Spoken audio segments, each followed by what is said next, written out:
Hello, my fellow readers. This is I, Dark Symphony 777, with another fan fiction review. As always, a link to the story will be in the description below. Please like the video, subscribe to the channel, click on that bell for notifications, leave a comment in the comment section below on your thoughts of the story.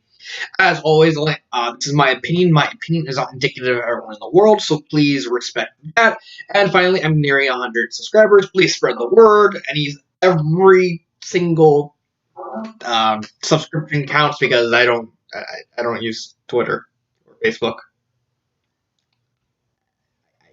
I know you're probably going to question that when I said that, just blatantly out of the way. So, look at it. So, what a difference a good story and a bad story make. In Violate, not a good story. Enduring the Evil Zero, a good story. So this story was on special request from the author of the Evil series, Liberius. So I had to do the story next. I mean, I'm actually a big fan of the Enduring Evil series. I actually really liked the idea. I liked the characters, and I liked where the story was going. And then this story came up, and at the end, I was like completely shocked. It's like, oh, all the other stories? Yeah, they're retconned. They're gone. They're gone.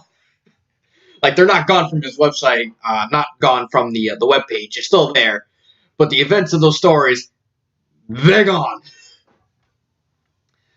So, first and foremost, I like to actually thank Liberius for taking my suggestions into consideration. I was actually shouted out at the end of the story. If you actually go to the final chapter, go all the way to the final author zone, at the bottom you actually see my name right there, Dark Symphony 777, right there in black and white, who actually suggested.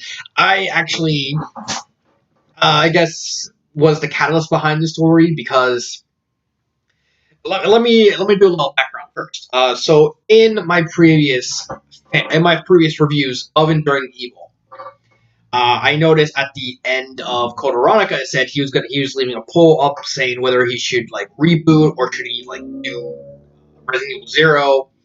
And at the end, I gave my suggestion of what I think should be done. That it should be rebooted, specifically just 1 to 3. Code Veronica is fine. I didn't have too much of a problem with that. I just didn't like the fact that, that we still didn't know what the main characters look like. Okay, we still don't know what Scott looks like. We don't know what Alex looks like. I would have just liked to see, what they look like. That's it. And then I suggested, well, Danny and Brian, they're just there. We need something more from them, because they were pretty much blank slates in the previous stories. And I said, well, how about you do Resident Evil 0, and you basically just throw those two in there, so you can give them some more. You could give them some character, and also give a better reason why the rest of the group goes in the forest and the events of Enduring the Evil 1 happen, which basically is what happened. So the plot is Resident Evil 0. I'm not really gonna stress too much on the plot. Honestly, off the cuff, I'm not a fan of Resident Evil 0's plot. I liked the gameplay. I liked everything they got except for the plot. I honestly think Resident Evil 0's story was complete garbage. That's why I'm not even gonna judge the author on the plot too much, because it's more of a personal thing. I just think Resident Evil 0 plot was very boring. Just the only interesting part about it was Billy, and I can't blame the author for that, because he's just basically just going by the story of Resident Evil 0. I can't blame the author for basically just going through the story's motions. It's I can't really blame it. So, basically, for those of you who don't know, the plot of Resident Evil 0 is that it's a prequel of the original Resident Evil from the early 1990s. Basically, it stars Rebecca Chambers, the youngest member of STARS. Bravo team is sent into the Arklay Mountains to basically to try and figure out what's happening with all the murders that's been happening. They come across a broken down vehicle that's supposed to be sending this guy named Billy Cohen to another place to await his executions. And then they split up. Rebecca finds the Ecliptic Express, this big ass railway train owned by Umbrella Incorporated, and then the story just kicks off from there with like everyone dying, and Rebecca and Billy becoming like kind of sort of friends. And at the end, they kill James Markle, the Queen Leech. And then Rebecca lets Billy go by taking his doghouse, and officially Billy Cohen's dead, and then Billy goes off. I don't want to go on the plot because, again, not a big fan of the plot, but that's more the game's fault than anything the author did. This is the reason this is different is character Kyle, who is actually, if I remember right, was the driver from the first Enduring the Evil, and he's the one who just basically sent them up in the Arkham Mess. I believe he either died or he basically just threw away and said, have fun. He worked for Umbrella in this version, and he basically asked Danny and Kyle, said, "Hey, can you come? I'm moving into this place. You say you can help me by like picking up my stuff and just help me?" I said, "Sure." And so then the Ecliptic Express gets attacked by the progenitor leeches, and then everything happens. I think the plot. I'm pretty sure the author gave it the best he could with. This is going to be really hard talking about the plot and not showing some disdain for it. I really hate that game's plot. I love the gameplay. I actually do have a Let's Play of it. Like, again, going off topic. I have a Let's Play of it if you want to actually see that. Like, I like the gameplay more than the plot. The storyline was garbage.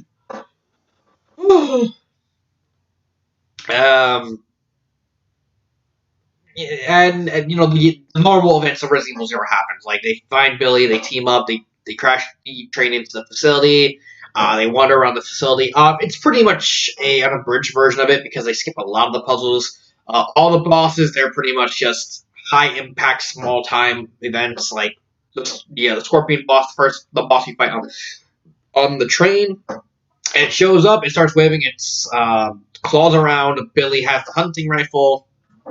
Danny and Brian, they like waving chairs, like, "Hey, come hit me!" And it picks up one, it nearly stings one, and then Billy shoots it in the head twice, and it dies. It only lasts a couple paragraphs. I really like that story style because it really kind of brings about a big, crunchy impact. It really works. Like, and it also kind of saves like the more thrilling fights, like the more people fights for later. Like, you're going through like just a gigantic insect. Of course, that thing's not going to take too long to fight. And then the plot ends with Rebecca, Danny, and Brian heading to the Arklay Mountain. At the same time, the rest of the group, Scott, Alex, and all of them, they're deciding, hey, we're going to head up the We're going to head to the mountains. We're going to find our friends. We're going to see them. And then cue the events of Enduring the Evil. Overall, the author did the best he could with what he had. So I can't blame the author for having to adapt a ship. I can't blame the author for that. There are two side stories. I want to actually touch on them first before I get to the characters. And that is the plot with Alex and Matt. I'm kind of indifferent towards this one. Not so much the fact it wasn't impactful, but more the fact that, if I remember right, this plot is not even brought up again until Code Veronica. So I have to wait. So we have the start of how, they're fighting and stuff like that. And then that's not brought up again until like 4 stories later. So I'm just going to wait for that to continue before I even get into the details of that story. And then there's the second story, which is kind of a new storyline for this new version starring Scott, because while Danny and Brian were the main characters of the story, the two main characters of Enduring the Evil series as a whole are Alex and Scott. Alex is this leader. He's basically this charismatic guy who basically had all these friends who kind of grouped around him. He's like the glue holding them all together. And then there's Scott, who's this badass ex-military man who just gives zero, who just throughout the entire other reviews, I just constantly kept referring to him as Burt Gummer, because that's what he is. He's pretty much just a buff Burt Gummer. I'm just waiting for him to literally just reference Trevor for some reason. That'd just be pretty funny if he just randomly referenced that movie. I know it's the right year. Like that'd be hilarious. Like, Scott, just do some reference to Tremors, like any reference to Tremors. Yeah,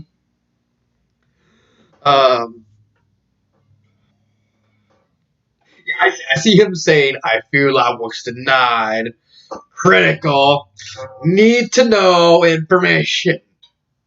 I'm going too far with that whole thing. Anyway, so Scott's story is we're first reintroduced to him killing another Marine. And his story actually ties into Billy's backstory with the village.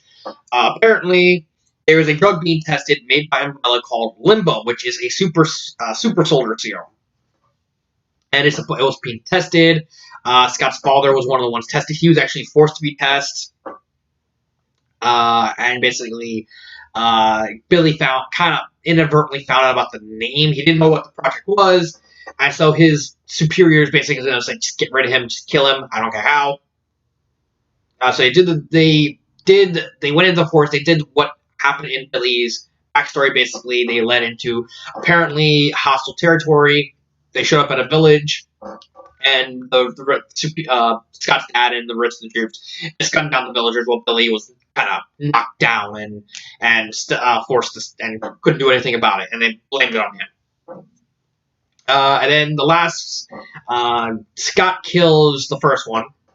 The third guy, Callahan, kills Scott's father when his dad kind of reveals everything, like his mom, him and his wife, they broke up on purpose so that way they can stop hunting her. And then that plot line kind of ends with Scott going upstairs, grabbing the rest of the Limbo serums, and I could use this. Like, I need a little foreshadowing. Also, the plotline contains a hilarious reference to Samurai Jack. You knew that. I knew that. I knew that. I knew. You knew that. I knew. You were gonna have that. You were gonna have extra spare cases around, so I replaced them with blanks. All right, we're gonna fist fight. And then when Scott fired the gun at Callahan, he's realized, I was like, oh, I knew you were bullshitting. I really like that. So yeah, that's the main plot. It does. I'll talk about more of that later in the video. So, characters. My biggest complaint about the previous stories was Danny and Billy. Not so much they were bad characters, it's just they had nothing going for them. They were just blank slates. Compared to every other character, we had Alex being the leader, Scott being the badass, Connor being more like the comedic relief character, Jamie being like the evil guy. Danny and Brian kind of stood out because they weren't anything. It's like, I just really wanted something done with him. Just something. Thank God. This story, good God, this story is more character-driven than the rest of the Enduring Evils, because that one's just more following the plot, and it really only did, and in the original versions, it only really started to diverge at Code Veronica. Like, that's where it started to diverge, because 1, 2, and 3 were pretty much just kind of following the beats of the games, and Code Veronica is where it's supposed to take off and start doing this kind of worldwide thing. and we were gonna. I guess we were gonna see like all these authors come together, create this world, and just go bonkers with it. We have Rebecca, Billy, Scott, Alex, Matt, Owen, Daniel, and Brian. Matt and Alex, I'm gonna leave alone for right now, mainly because they're Alex and Matt's plot point are so small that it's kind of negligible. I'll talk about Alex once I redo Enduring Evil 1 because it's pretty much just going to be those stories are going to be completely rewritten. Scott is a badass motherfucker. I don't care. He's a BAMF. That's all I need to say about him because really there's really nothing else you might as well say about him. Rebecca and Billy, they're fine. Billy has a lot of snark more compared to his canon counterpart. His canon counterpart was kind of like, eh. But he had a lot of snark. He had a lot of very hilarious moments with Danny. But that's good. Danny and Brian, we finally got characters of them. Finally. Brian, let's start with Brian. First off, he has multiple personalities. Or I know it's called dissociative identity disorder, but I just want to remember it as multiple personality disorder. That's a nice little wrinkle. Him being a sort of pseudo-Christian rocker, like, no, Brian is Brian the animal? No, Brian is the animal lover. Danny, Fred. That is just, oh my god, I'm so, one second. Okay, I just looked it up. Brian is the animal lover with the most personality disorder, and he falls in love with Rebecca. I really liked how the author made the romance between Brian and Rebecca very awkward and like kind of creepy but endearing at the same time. Is like, why are you falling in love in like a situation like this? And I remember it sometimes happens. So it's like, it's realistically done. And I thought it's actually way better done than in the original Burning Evil, which was very, very out of place and kind of forced. With this one, it's way more natural and comes off as kind of a quirky, sort of awkward romance at first. We're probably going to see more Rebecca in this version because one, the author did in fact say the movies were going to be part of this universe. I don't know how that's worked. I'll probably talk about it at the end. But let's continue. Brian is really well done. Daniel's hilarious. If it wasn't for Connor being the comic relief guy, I would have easily seen Danny kind of slotting in like he's the snark guy. All his conversations with Billy are hilarious. He's basically like a sort of pseudo-Christian rocker. He like throughout the entire story, he actually constantly carries like this guitar case that's actually kind of a plot point in this character because we don't know anything about it. He said that it's a memento, but it's also something. But there's a reason why he's just dragging it along through thick and thin. It's never brought up in the story, which I thought is a nice touch because we don't need to know everything about these two characters right off the bat. We just need to know just the bare minimum and that's what the author did. Gave us the bare minimum of the characters themselves. And for that, I give Liberius kudos. We finally got actual characters, two characters that needed them for the four stories. And I'm actually very thankful. Grammar. If I remember right, I think I saw a single grammar. I can't remember where it was. But other than that, it's fine grammarly. And as well as pacing. The pacing's fine. Like I said, it's pretty much just an abridged retelling of Resident Evil 0. So, you're expected to be, like, really shortened. So, that's fine. Also, going back to the boss fights,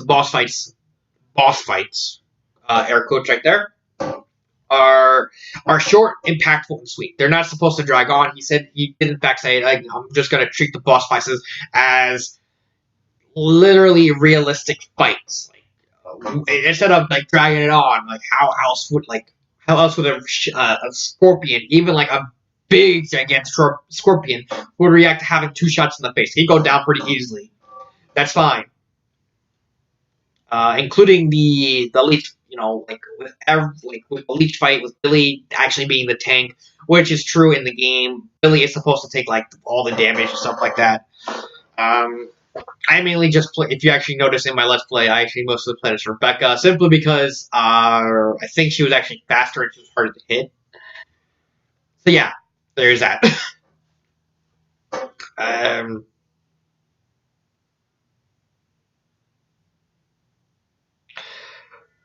uh, yeah, there's literally nothing wrong with the story. I am. The pacing of the other side stories is done really well. Like, again, it's short but sweet. I think that's Liberius's like really impactful style. Like, short, sweet, but just in that short amount of time, just giving us the full impact, like a full adrenaline rush. It really works to the story, and I actually want to see more of this. Would I recommend it? Yes.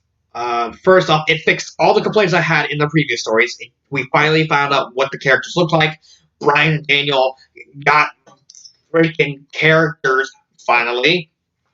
Scott is still a badass. I don't care what you say. I really think every single main story needs to have at least one Scott cameo. I don't care how small it is. He could just show up, say hi, and leave, and I'd be happy with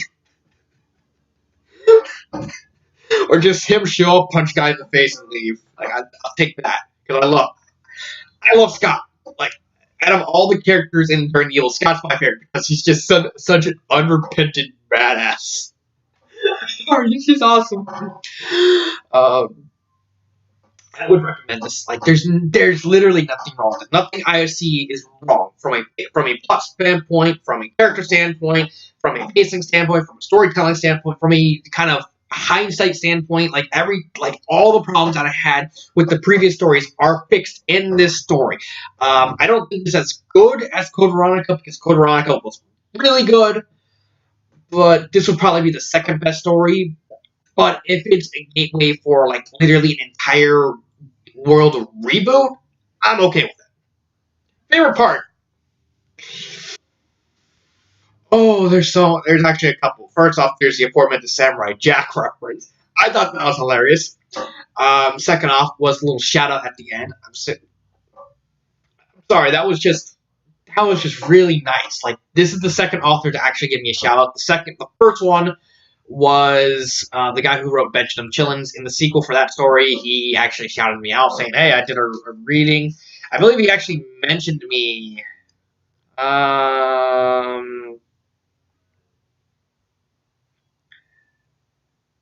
Yeah, he actually shouted me out by name in the last chapter, but in the first chapter, he actually referenced the fact that my main complaint about Danny and Brian is they had no character, like right here at the author's notes.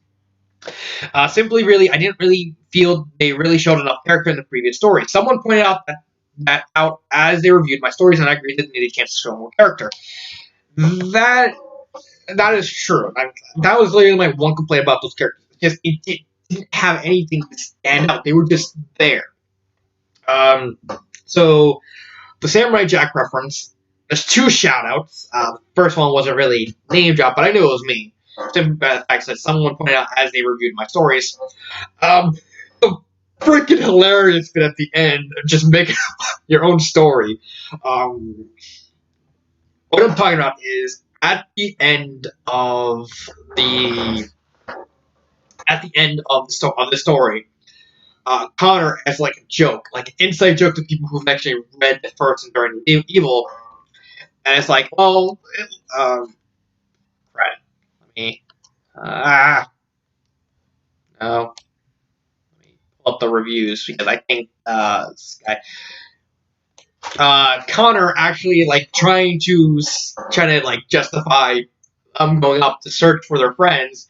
Says, at least it's not a lame excuse like a camping trip or something, which is actually how they ended up at Arklay in the original During Evil. It was a camping trip, which I pointed out and said, Um, with them pointing out the fact that they know that it's illegal to go in the Arklay Mountains, like it doesn't really make much sense for them to take a camping trip.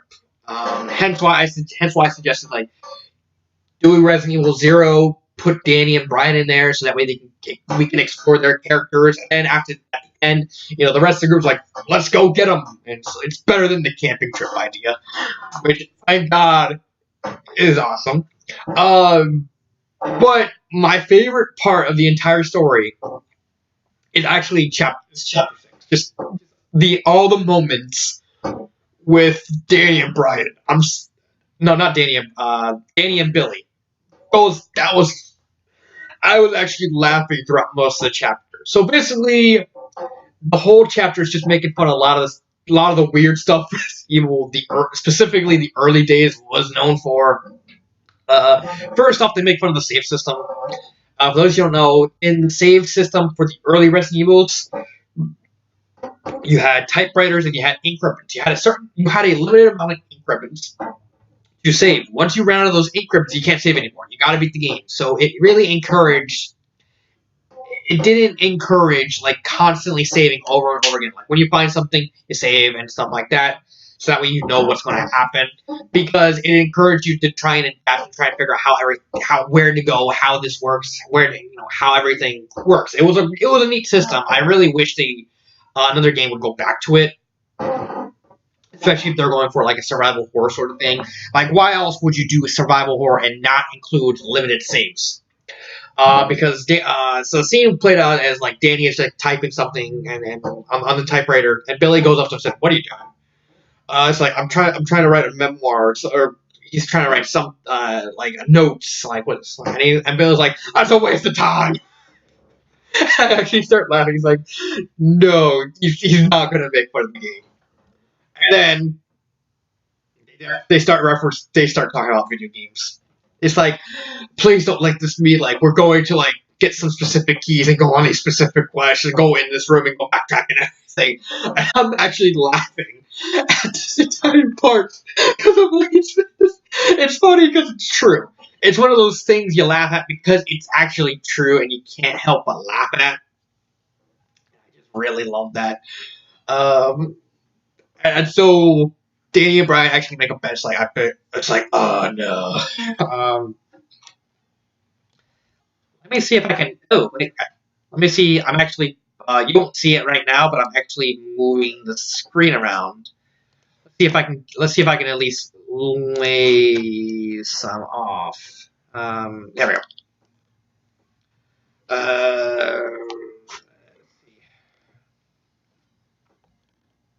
Okay, here we go. It basically starts with a typer and said, "Oh, I just figured it would be a good idea to save a record of everything we're doing, everything that's happening since getting on the train to it getting attacked and then crashing, and then ending up in an umbrella research place." I don't think that's going to be too much use, Danny. I know. Too bad saving's only a thing in video games. And then we start the ham. And Danny asked Billy, said, "You ever play video games, Billy?" So, "Do you think this is time to be asking questions like that?" "Well, so far we haven't ran into anything. Why not?" "Yeah, I play video games." Let's see. And then they read a note saying, and then it said, "Oh, sounds like a present." I'm starting to,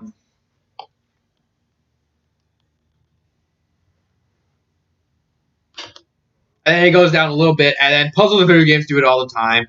When they find one of the statues, and they actually start referencing like, "Oh, maybe we have to find 2 keys to open a door," which actually reference the fire and ice keys in the game. And then they go to the kitchen, they find the fire door, and it's like, "Oh, it's like we have to find." And Bill's like, "Oh, it looks like we're gonna have to find a key," and he's like, "No, we're not." And then they go in like the window right next to it and just climb in.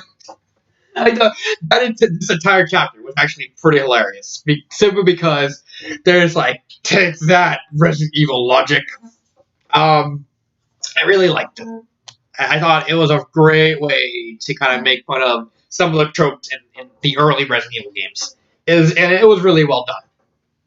So now we get to my favorite part of this series.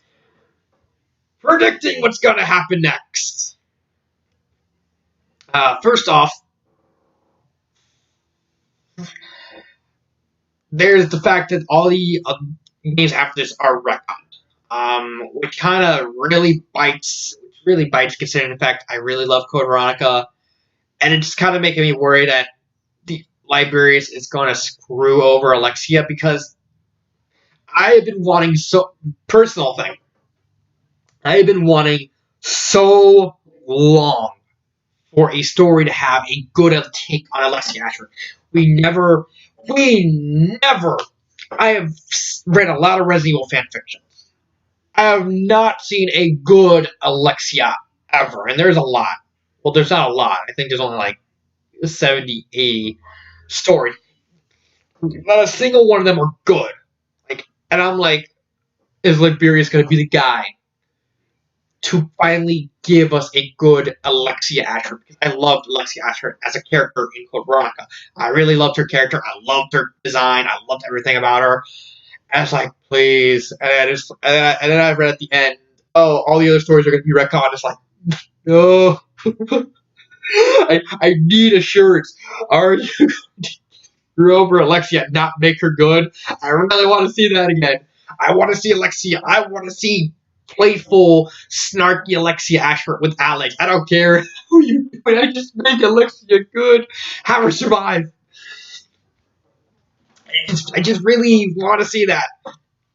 But in terms of Enduring the Evil 1, 2, and 3, those are probably going to be redone. He said they're just going to be completely redone. So I'm going to be re-reviewing those stories, probably add a redone to the title and stuff like that. And we're just gonna have a lot of fun with that. However, there is two things you gotta consider when you get the Scott story. First off, his girlfriend is Cindy. For those who don't know, Cindy is a character. Her full name is Cindy Lennox. Is a character from Resident Evil Outbreak, which is a kind of side story. No one really knows it was canon until Resident Evil 7, with the reveal that Alexia Ashcroft was still alive, basically rendering Outbreak 1 and Outbreak 2 completely canon. Which brings to mind that we're probably going to get a side story focused exclusively on Scott, which will probably be one of the best stories ever, because it's mother effing Scott. Doing his best to try and save his girlfriend Cindy, and having to endure the events of Outbreak by himself. Second off, Operation Raccoon City.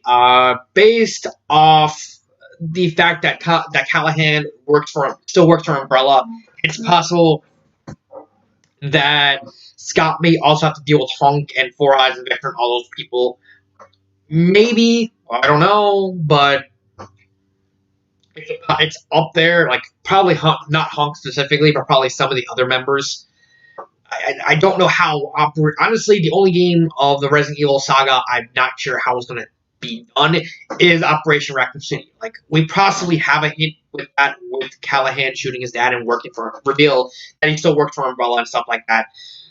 But I don't know how that specific part's going to play out. Not to mention Resident Evil 3 remake. I don't know how that's going to play out, simply because I don't know how long that story is going to take, because he's working on Enduring the Evil 1 right now. Enduring the Evil 2, he's going to remake, but I don't know if he's going to continue the series until after 3 drops. A lot of people want to see Code Veronica redone because a lot of people, most of it is due to Alexia. A lot of people really love Alexia and really love Steve Burnside. So we don't know if Code Veronica is going to get a remake ever, but I would really love it. There's just so many factors leading into it. The story is going to end at 6, because personally, I think the story should end at 5. That's just me, because it's where Wesker died. It's where Resident Evil should have. The main story from that to this should have ended that, and then 6 should have been like a soft reboot, like 7 was, giving us a whole new cast of crew, like unrelated to everything, and just completely just leave everyone else outside of DLC, because they're probably getting too old at that point.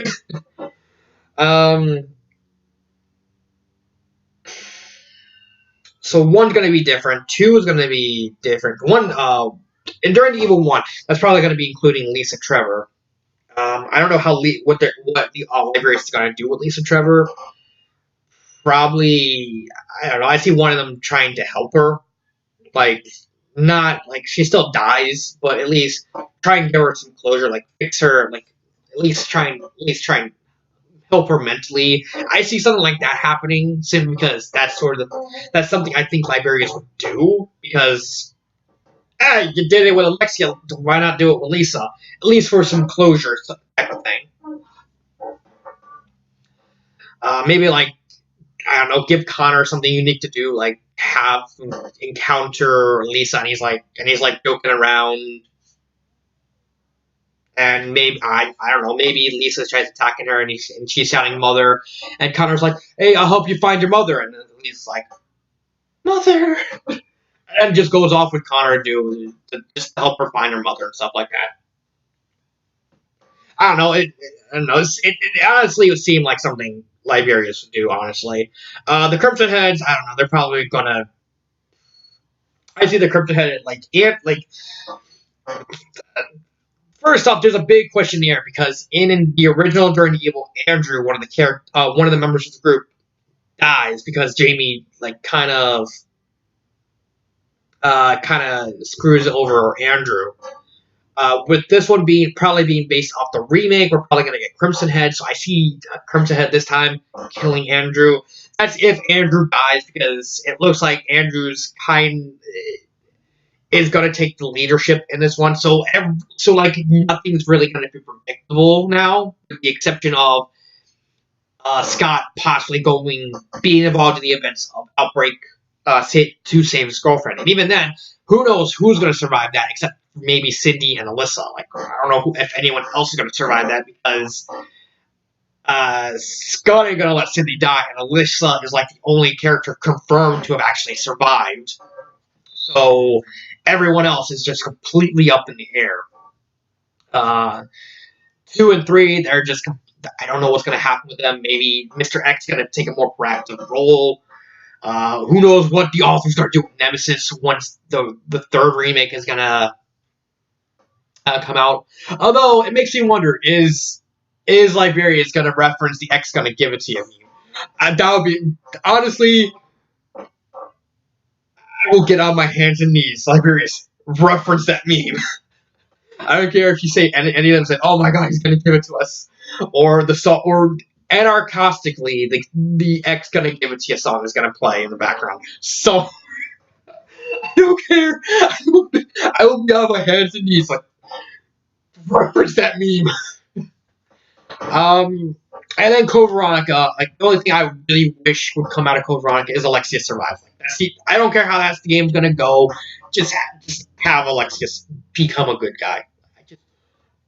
I just really wish something is accomplished with Alexia. Just anything.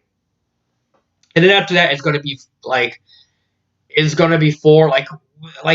movies are he's gonna be doing the movies. Like, I still honestly think Liberia should have other authors help him. Like, he does the main series, 0 to 6, and maybe Outbreak, because I think he really would want to do that game.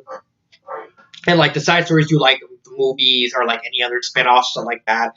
It's possible that he may do the book, the S.D. Perry books. Who knows? Because one of them does have Rebecca as a main character, so I don't know how that's going to work. Because I think he would actually read the book to figure out what's going to happen, stuff like that. I don't know. There's so many factors now that all the other stories are retcon, so it's really up in the air what's going to happen. The only thing we know for sure is Scott's going to go after Cindy. Jamie's going to betray them. and Wesker's gonna be Wesker. That's it. Like, there's just so much that I can't really predict. Like, when I got to Code Veronica, at least I could predict that because we got like 4 stories behind us, so we had a good stable region. I just really think I will have to wait before I end this. I want to address something. Throughout the later chapters of it during Evil Zero, he said he's open to adding more OCs. I think this is a bad idea, mainly due to the fact the all the characters it's bloated enough as it is, and there's too much thing as too many characters.